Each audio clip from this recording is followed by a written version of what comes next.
Assalamualaikum warahmatullahi wabarakatuh. Bagaimana kabar kalian hari ini? Semoga selalu sehat dan bahagia. Sebelum kita mulai belajar, mari kita berdoa terlebih dahulu. Oke, sudah siap? Anak-anak, selamat datang di pembelajaran tematik dengan fokus materi IPS. Materi hari ini adalah tentang karakteristik geografis Indonesia. Kita akan memulai materi dengan mempelajari peta, tentu saja peta Indonesia pada khususnya. Peta sudah digunakan sejak zaman dahulu sampai kini. Peta menggambarkan suatu wilayah. Yuk kita cari tahu lebih banyak tentang peta. Pengertian peta. Istilah peta berasal dari bahasa Yunani, yaitu mappa, yang artinya taplak atau kain penutup meja. Ilmu yang mempelajari pembuatan peta adalah kartografi. Peta adalah sebuah gambaran permukaan bumi pada bidang datar yang diperkecil dengan skala tertentu.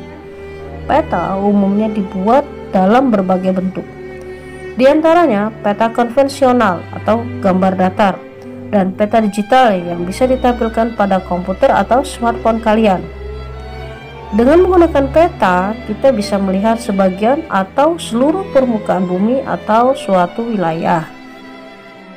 Tujuan dari pembuatan peta yaitu memberikan informasi tentang ruang suatu wilayah dan menggambarkan data mengenai sebuah wilayah, misalnya perhitungan luas dan jarak suatu wilayah.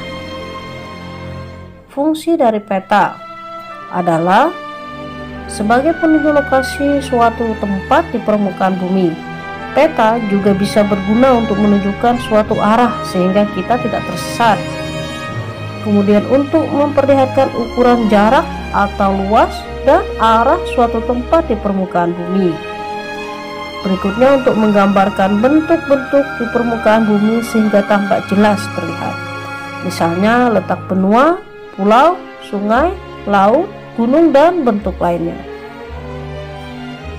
Kemudian sebagai alat penyedia data tentang potensi suatu wilayah, misalnya Pulau Kalimantan memiliki banyak tambang dan Pulau Jawa memiliki banyak persawahan. Fungsi berikutnya sebagai alat bantu peneliti atau ilmuwan sebelum melakukan survei. Peta digunakan untuk mengetahui kondisi suatu daerah yang akan diteliti. Di antaranya untuk mengetahui ketinggian suatu wilayah, pola curah hujan, dan kelembaban suatu daerah. Yang terakhir sebagai alat untuk mempelajari fenomena alam, peristiwa sosial, atau gejala geografi di permukaan bumi. Peta memiliki istilah yang membantu kita untuk bisa memahami isi peta. Nah, yuk simak apa saja istilah yang ada dalam peta. Yang pertama, judul. Peta pasti harus memiliki judul ya. Tujuannya untuk menjelaskan jenis peta. Judul biasanya terletak di atas gambar. Yang kedua, petunjuk arah. Petunjuk arah biasanya berada pada bagian ruang kosong di peta.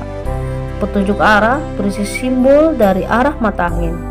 Tujuannya untuk mengetahui arah pada peta, seperti utara, selatan, timur, dan barat. Kemudian legenda. Legenda pada peta itu berfungsi untuk menjelaskan keterangan dari simbol-simbol yang terdapat di dalam peta. Legenda biasanya berada di sudut kiri peta. Selanjutnya, skala peta. Skala merupakan perbandingan jarak antara keadaan pada peta dengan keadaan yang sebenarnya. Nah, anak-anak, dari peta Indonesia kita dapat mengetahui bagaimana kenampakannya. Ketampakan terbagi menjadi dua, yaitu ketampakan alam dan ketampakan buatan. Ketampakan alam itu adalah segala sesuatu yang ada di alam dan diciptakan oleh Tuhan. Ketampakan alam itu juga terbagi menjadi dua, yaitu ketampakan alam yang ada di daratan, misalnya gunung, dataran rendah, dan dataran tinggi. Kemudian yang kedua adalah ketampakan alam perairan, misalnya pantai, danau, dan sungai.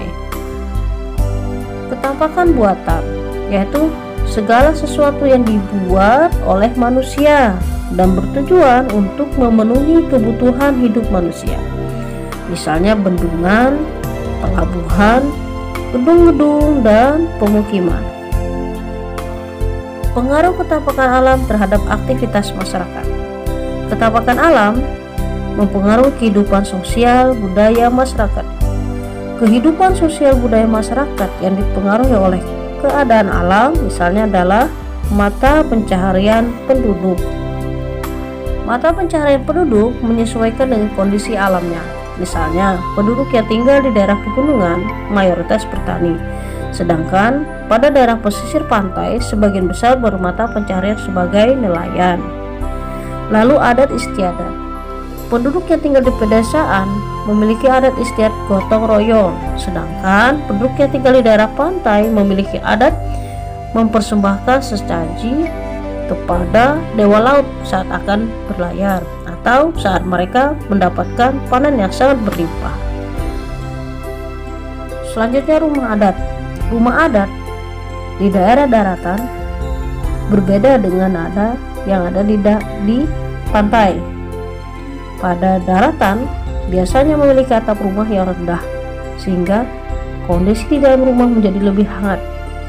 Sedangkan rumah yang ada di daerah pantai berbentuk panggung untuk menghindari banjir air laut ketika air laut sedang pasang.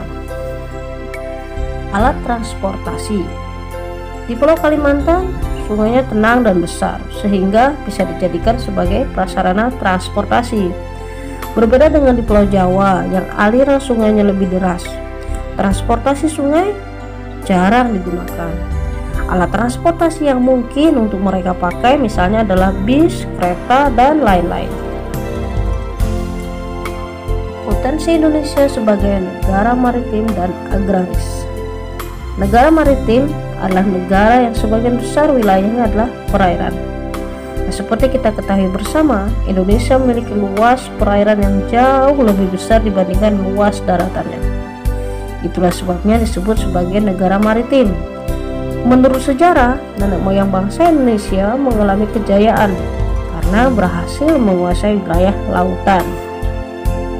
Perairan merupakan jalur perdagangan yang strategis sehingga perekonomian berjalan dengan baik. Nah, sekarang kalian simak apa saja potensi atau keuntungan Indonesia sebagai negara maritim.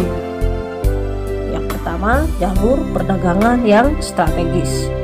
Sudah sedari dulu Nusantara atau Indonesia dikenal sebagai jalur strategis karena merupakan tempat persinggahan menuju Selat Malaka yang dahulu menjadi jalur perdagangan yang ramai dikunjungi. Kala itu banyak para pedagang dari negeri Cina, India, dan Arab yang melakukan aktivitas perdagangan. Tentu saja sampai sekarang Indonesia tetap menjadi jalur perdagangan laut yang menguntungkan. Potensi ikan pelagis besar. Luasnya lautan Indonesia yang didukung dengan iklim tropisnya membuat Indonesia kaya akan hasil ikannya. Ikan pelagis besar yang banyak ditemukan di perairan Indonesia adalah cakalang dan tuna. Jenis ikan-ikan tersebut banyak ditemukan di Indonesia bagian timur. Potensi terumbu karang. Mengapa terumbu karang bisa tumbuh dengan baik di Indonesia?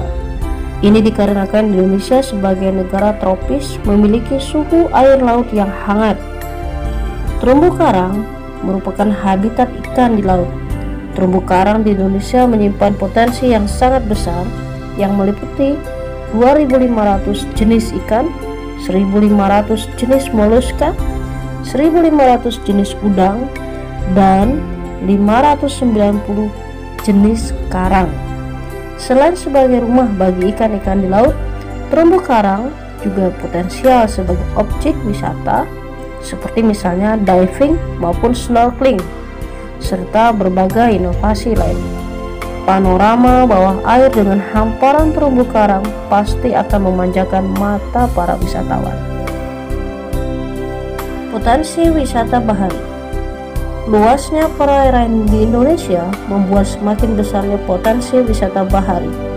Pantai-pantai di sepanjang pesisir Pulau Jawa, pantai-pantai di Bali, wisata Raja Ampat, dan Taman Laut Bunaken hanyalah contoh kecil dari tempat wisata perairan di Indonesia yang terkenal sampai mancanegara. Potensi pulau-pulau kecil dan terluar. Potensi dari pulau-pulau kecil dan terluar negara maritim ini bisa dimanfaatkan dalam banyak aspek seperti ekonomi dan pertahanan. Pulau-pulau kecil dan terluar seringkali menjadi sasaran empuk untuk diperebutkan oleh negara lain. Untuk itulah negara kita harus benar-benar memberikan perhatian terhadap pengelolaannya. Potensi Indonesia sebagai negara agraris. Negara agraris adalah negara yang salah satu penunjang perekonomiannya adalah bidang pertanian. Indonesia terkenal dengan kesuburan tanahnya. Oleh sebab itu tidak heran kalau usaha pertanian dan perkebunan sering mendatangkan hasil yang melimpah.